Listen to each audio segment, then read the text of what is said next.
magandang hapon po sa inyo!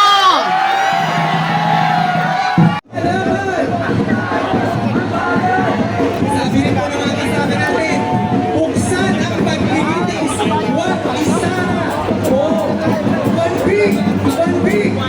big start!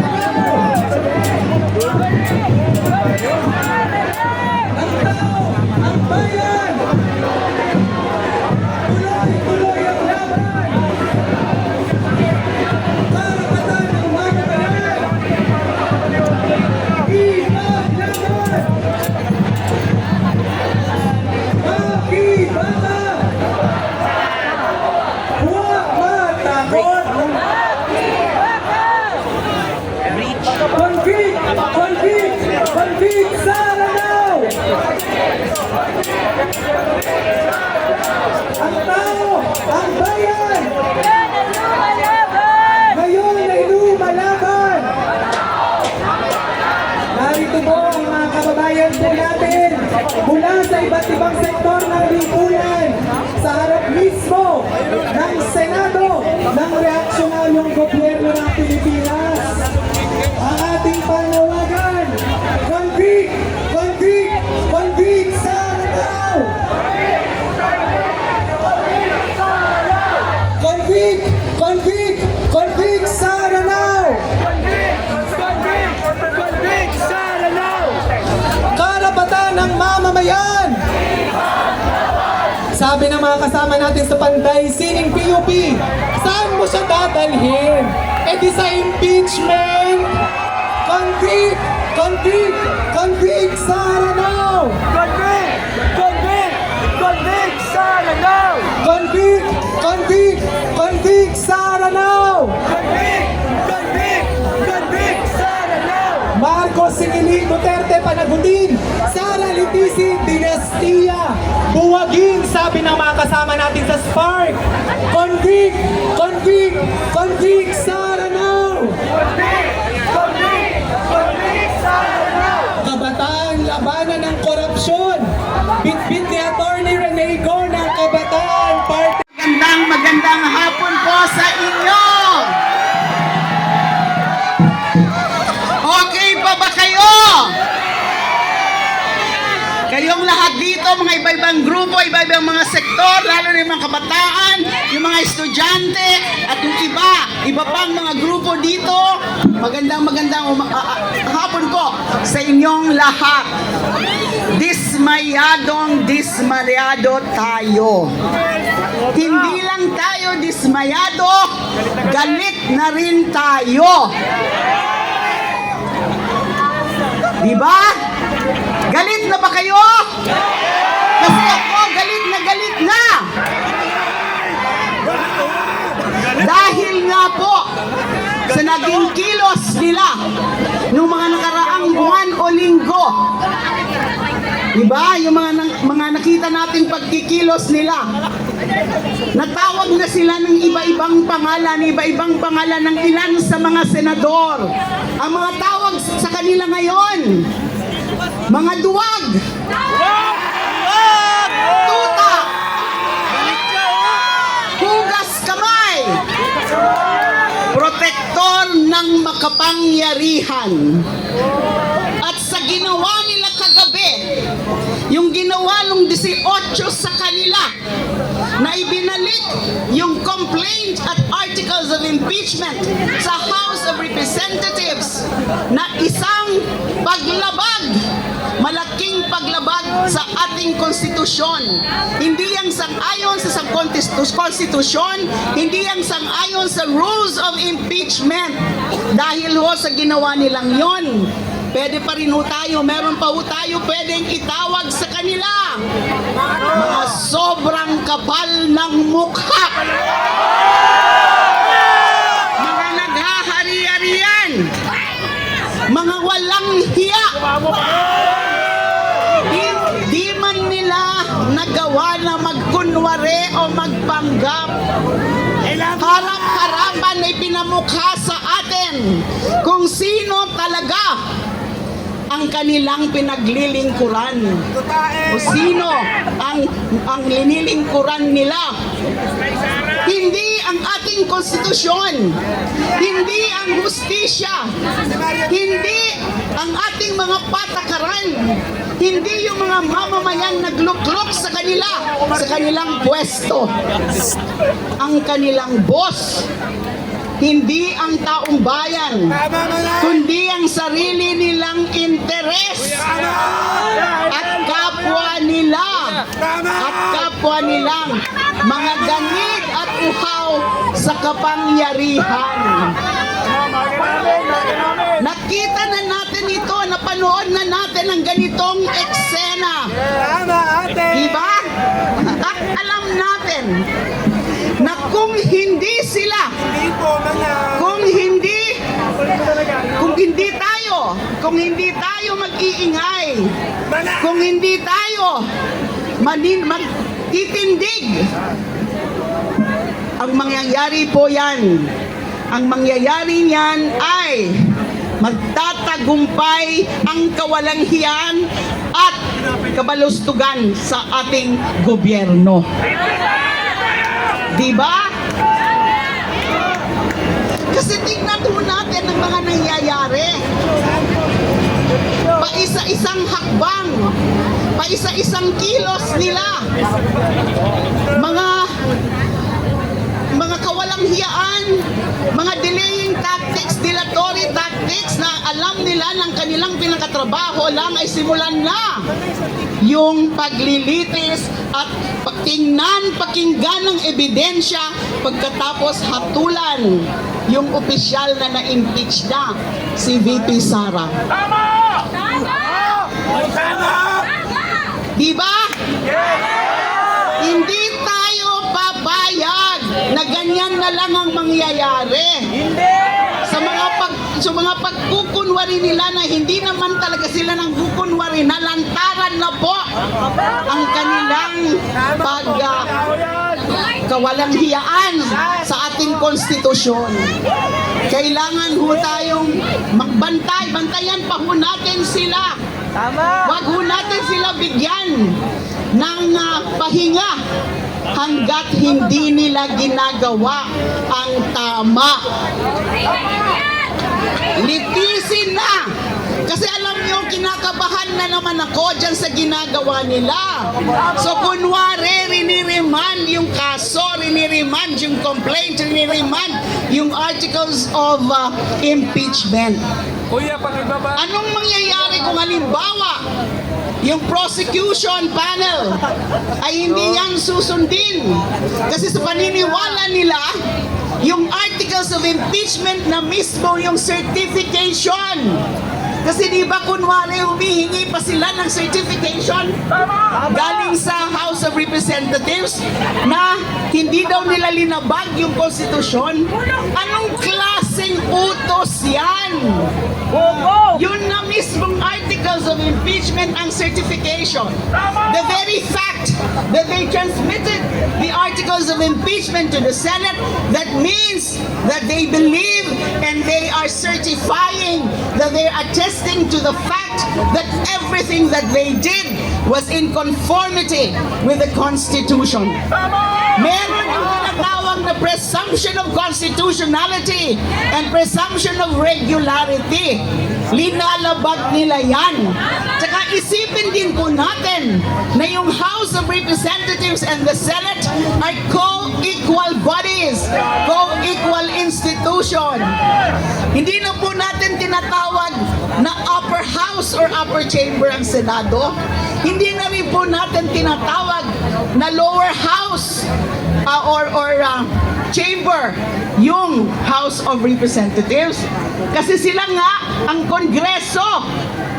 They are co-equals. So hindi pwedeng ginaganon na lang ng Senado ang House of Representatives. So tuloy lang po ang laban natin. Huwag mo tayong hihinto. Huwag mo tayong mananahimik. Mabuhay po tayong lahat. Mabuhay Manay Laila de Lima! At para sa ating panguling tagapagsalita, pagbigyan tayo ng pagbabasbas, atin ang tawagin. Lahat ng coalition leaders inaanyayahang sumampa sa entablado para sa pagsasara, sa baba na lang daw po pagkatapos ng huling tagapagsalita. Lahat ng coalition leaders ay inaasahan na nasa harap. Kababayan, sama-sama natin ipag- Okay, magandang hapon po. Convict Sara now! Tayo po ay nasa isang laban na kung saan kailangan Convict Sara now!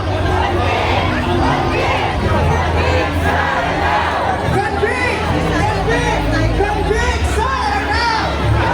Hindi mga kasama, singsingin po natin ang ating tunay. Sikapin po natin makadikit sa tarapan ng Senado ng Pilipinas at iregisto ang ating mga pinalagan.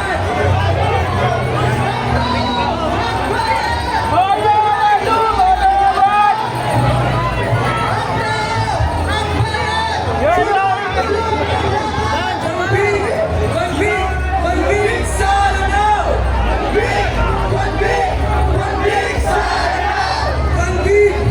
Convict Sara now! Convict Sara now! Marcos Singilin! Duterte panagutin! Convict Sara now! Narito po ang taong bayan ng iba't ibang sektor, ang mamamayang Pilipino na matagal ng biktima ni Sara Duterte at mga kasabwat nito. Ngayong araw po, kasama natin ang mga petitioners sa ating complaint para sa impeachment ni Sara Duterte. Kasama rin po ang ating nagbabatsa, ang mga tanggol karapatan, ang mga taong simbahan, ang kababaihan, ang kabataan, ang mga kaburuan. At sama-sama po tayo sa ating panawagan.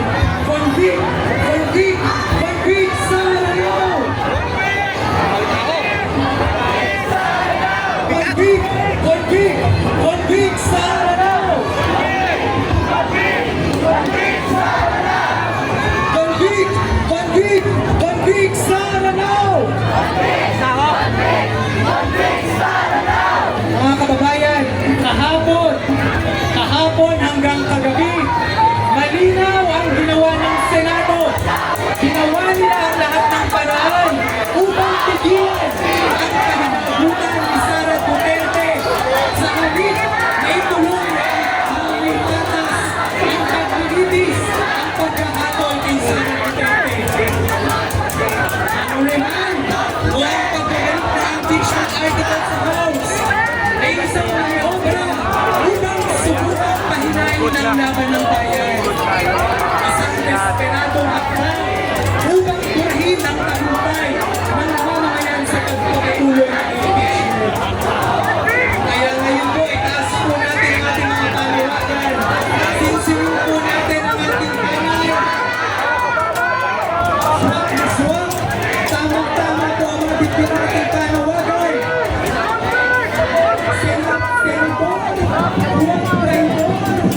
Convict Sara now! Sabi naman kasama natin sa panawagan.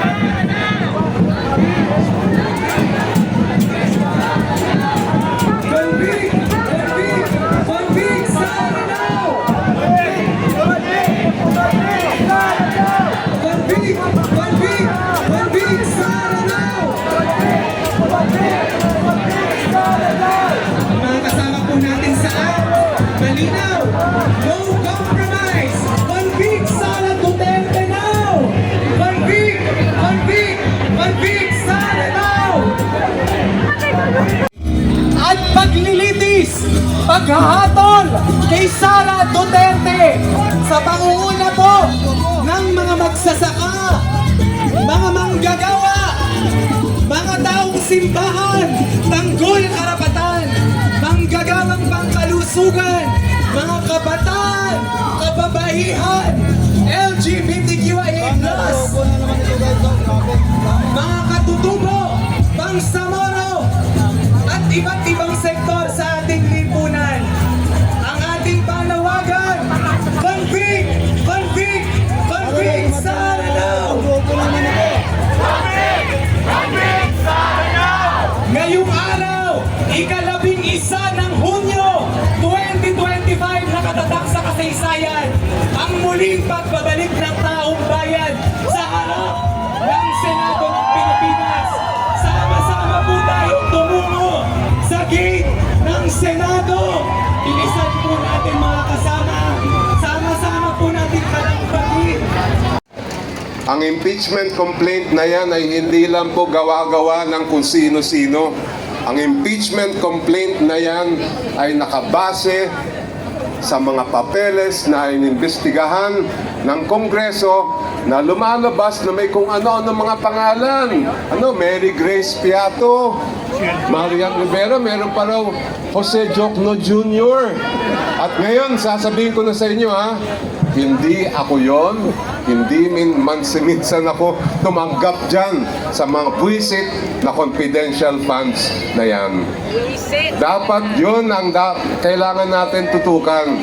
Ilabas nila ang ebidensya para mismo ang sambayan ng Pilipino, ang ordinaryong mga mamamayan ang maghuhusga kung talagang nagkasala si Vice President Sara Duterte.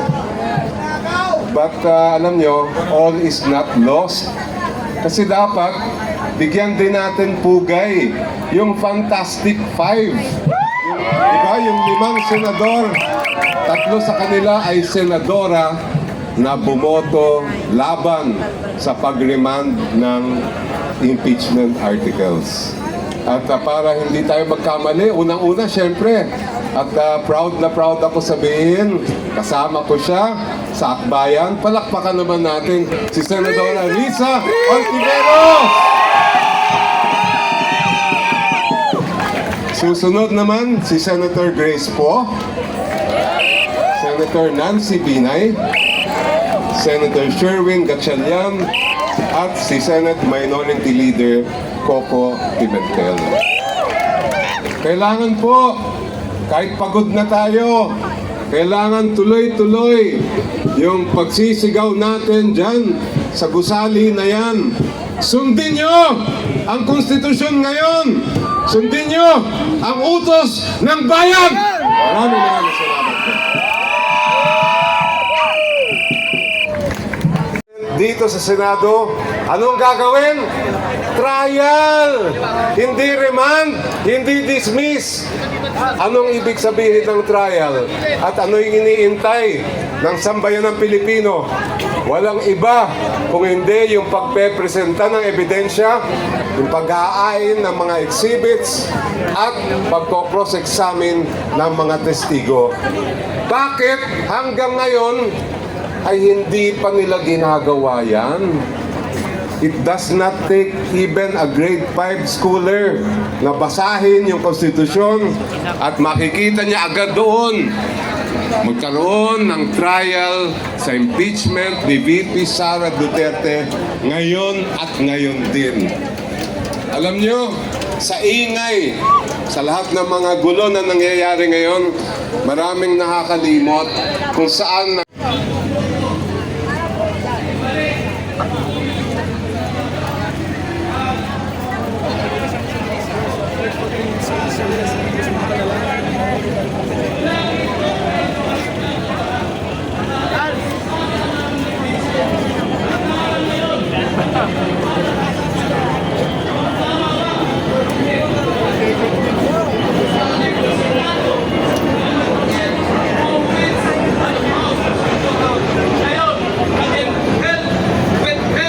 hindi na nila mababasa pa ang impeachment court articles of impeachment na siyang requirements ng batas dahil ang una muna nilang gagawin ay takutin ang kanilang ulo at tanungin ang sariling legal na matalino na sila sa harap ni Bato at Cayetano. Huwag tayong magpayo sa ginagawang palusot ng mayoryang Senado dahil yan ay planado sa simula't-simulat pa. Kaya delete ang matagal ng impeachment ay dahil una sa agenda ng mayorya ay pansariling interest. Buladas at palamuti lang sa kanila ang konstitusyonal na tungkulin. Palusot at ang kanilang maraming ginagawa. Nagtangkapang magtunog ng masa ang ilang senador bilang suporta kay Batos. Sinabi ni Bongo na dapat inuuna ang mga hinanaing ng masa, hindi ang impeachment. Hindi mo naman daw makakain ang impeachment. Nakalimutan na yata ni Bongo at ni Sara lumabas sa investigasyon ng Quadcom ay kumain ng milyones na halaga ng piatos at marami pang mga chicheryang gamit ang pondos ng bayan. Sinabi naman ni Jaime Marcos na hindi accountability ang habol ng impeachment. Sa tanong mo, nandito ba si Ellen? Nasaan ang mas malawak pero murang universal healthcare? Nasaan ang naturang bigas, ang murang kuryente, ang murang pabahay, ang hustisya ng mga biktima ng paglabag ng karapatan pantao? Totoong impeachment ay hindi nakakain pero sa usapin ng hustisya at pananagutan kapag ang mananagot ay may tsansa ng pagbabago. Hindi katulad ngayon na ang politika ay takiban at takiban na tuwang patayan. Ang institusyong sangkot dito ay karapat-dapat reforma. Lahat malinaw na marami pang agenda para sa pagbabago. Nararapat nating Kilalanin natin ang mga magigiting na Fantastic Five, Mythical Five, Voltes Five, ang ating mga magigiting na mga senador na tumindig para sa ating saligang batas. Palakpakan natin si Senator Coco Pimentel, Senator Binay, Senator Gatchalian, Senator Poe, at si Senator Risa Hontiveros. Maraming salamat sa pagtindig at sa pakikinig sa taong bayan. Ang daming paandar ng Senado, nag-robe, nanumpa, pero binalik lang din sa House of Representatives. Ano yan? Senator Judge for clout? Nanumpa sila, pero ang pinakaunang ginawa ay binali din ang kanilang pangako. Anong masasabi natin kay Senator Cheese Escudero? Si Senator Cheese ay duwag, pero siya din ay isang malaking constitutional crisis. Isang malaking constitutional crisis o crisis. Si Cheese Escudero, malaking constitutional crisis na hindi convene agad ang impeachment court. Isang malaking constitutional crisis na ang tungkulin ng Senado ay hindi niya ginampanan. Isang malaking constitutional crisis na binalik sa Kamara ang impeachment court. Bakit ba ayaw nilang dinggin o i-convene itong impeachment court? Ayaw nila na maisawalat kung paano sinimot ni Vice President Sara Duterte ang pondo ng bayan. Ayaw nilang malaman ninyo kung paano niya ginasta at kung paano na lang lumaki ang kanyang tagong yaman ng mga Duterte. Ayaw malaman ng mga senador. Ayaw na ipaalam sa taong bayan kung gaano kasangkot si Vice President Sara Duterte sa patayan na nangyari sa war on drugs. Mahiya naman ang Senado.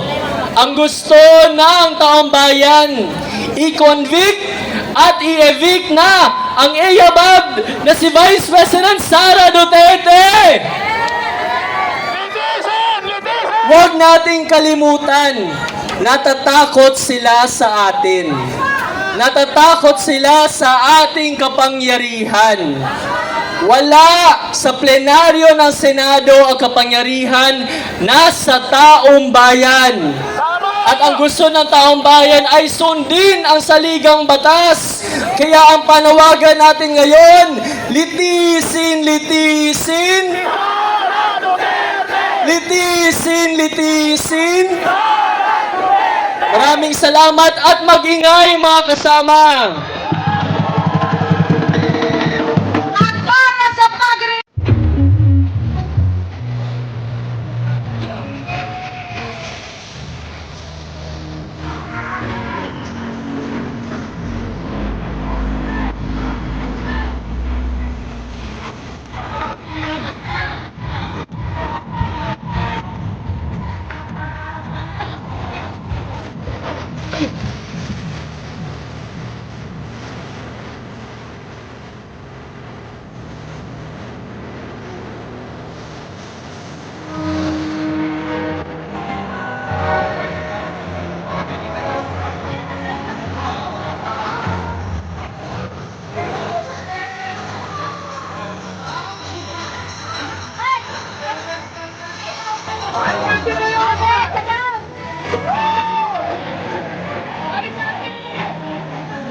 Gusto niyo pa ng more?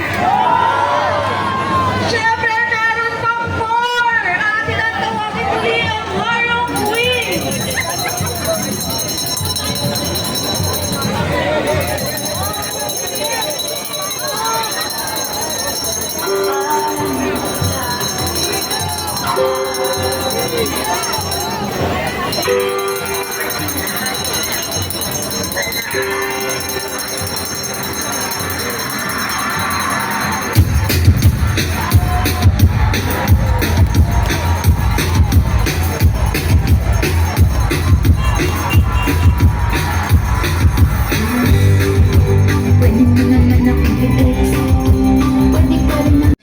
Ipapaningil natin sa kanila dahil nakakahiya kayo! Mabuhay po tayong lahat! Sara Duterte! Litisin, litisin! Sara Duterte! Litisin, litisin! Sara Duterte! Litisin, litisin! Ilakas pa natin mga kasama! Iparinig natin muli sa Senado! Sara Duterte! Litisin, litisin! Sara Duterte! At para naman ngayong hapon, para bigyan tayo ng isang drug performance atin ang tawagin mula sa Human Rights and People Empowerment Center, tawagin natin ang Harong Queens! Sara Duterte! Litisin! Litisin! Sara Duterte! Litisin! Litisin! Sara Duterte! Litisin! Litisin! Cheese Escudero! Duwag! Cheese Escudero! Duwag! Duwag! Sara Duterte! Litisin! Litisin! Sara Duterte! Litisin! Litisin! Cheese Escudero! Duwag! Duwag! Cheese Escudero! Duwag! Duwag! Sara Duterte! Sara Duterte! Sara Duterte! Sara Duterte! Ilabas ang ating mga silbato at pangingay! Iputok natin ang pinakamalakas na ingay na kaya ng noise barrage! Sara Duterte! Litisin! Litisin! Litisin! Litisin! Sara Duterte! Cheese Escudero! Duwag! Duwag! Duwag! Duwag! Cheese Escudero!